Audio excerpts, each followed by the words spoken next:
आयुष्यात एका आईचं असणं एक गोड महत्त्व. आईचे दोन आधार. हृदयस्पर्शी कथा. एका छोट्याशा खेड्यात सुजाता नावाची स्त्री राहत होती. नवरा गेल्यानंतर तिने तिच्या दोन मुलांना, आरव आणि अनुजा, दोन्ही हातांनी धरून जगण्याची नवीन लढाई सुरू केली होती. घर गरीब होतं, पण सुजाता मनानं श्रीमंत होती. तिचा एकच नियम, माझ्या मुलांच्या चेहऱ्यावर दुःखाची सावली दिसायला नको.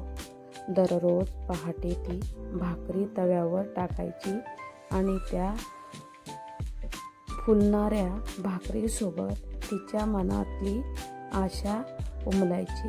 मुलं शाळेत जाऊन येईपर्यंत ती घरातील छोटी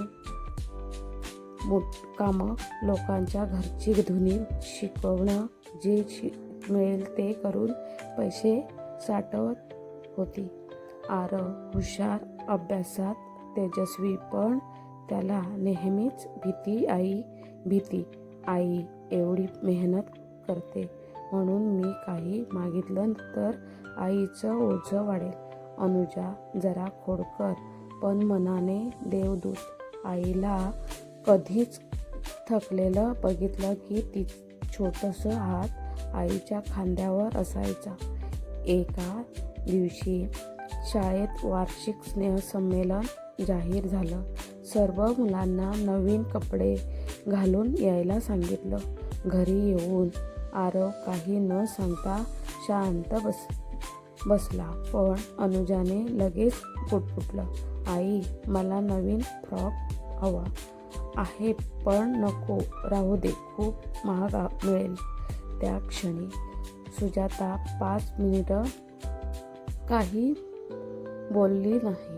तिने दोन्ही मुलांचे चेहरे पाहिले, त्यांच्या छोट्याशा इच्छा आणि तिची रिकामी पाकिट. त्या रात्री मुलं झोपल्यावर सुजाता अंगणात बसली, डोकं हातात घेतलं आणि मनात विचाराचा कल्लोळ. ही दोघं माझी दुनिया आहेत. त्यांची छोटीशी इच्छा तरी मी पूर्ण करू शकत नाही का? दुसऱ्या दिवशी ती गावातल्या जुन्या कापडाच्या दुकानात गेली. काही चांगले कपड्यांचे तुकडे तिने स्वस्तात घेतले. रात्री उशिरापर्यंत तेलाच्या दिव्यात शिवणकाम चालू होतं. सुई टोचली तरी तिच्या चेहऱ्यावर हसू, कारण प्रत्येक टाका मुलांच्या आनंदाचा होता. स्नेहसंमेलनाच्या दिवशी सकाळी दोन्ही मुलांना सुजाता म्हणाली, एका छोट्याशा आईकडून छोटंसं गिफ्ट.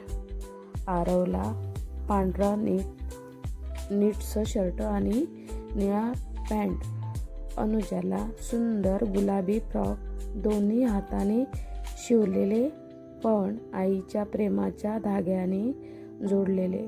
दोन्ही मुलं स्तब्ध झाली. अनुजाने आईला मिठी मारली, आई तू जगातली सर्वात बेस्ट आई आहेस. आरवचे डोळे पाणावले, आई तू कधीच काही कमी करून दाखवत नाहीस, पण आम्हीच तुला जास्त त्रास देतो. त्या क्षणी सुजाता दोघांच्या डोळ्यावर हात फिरवत म्हणाली, तुमचा आनंदच माझं खऱ्या अर्थानं जगणं आहे. त्या दिवशी स्नेहसंमेलनात दोघांनी बक्षिसं जिंकली. स्टेजवरून खाली येताना त्यांनी आईला पाहिलं.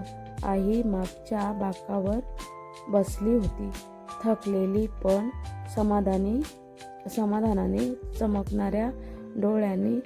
मुलांनी धावत जाऊन तिच्या मांडीवर बक्षीस ठेवले आणि म्हणाले, आज आम्ही नाही, तू जिंकली आहेस आई. त्या क्षणी सुजाता हसली. तिच्या डोळ्यातलं पाणी हे दुःखाचं नव्हतं, ते आईच्या प्रेमाचं. गोड ऊन होतं. बाळांनो, गोष्ट आवडली तर लाईक शेअर सबस्क्राईब.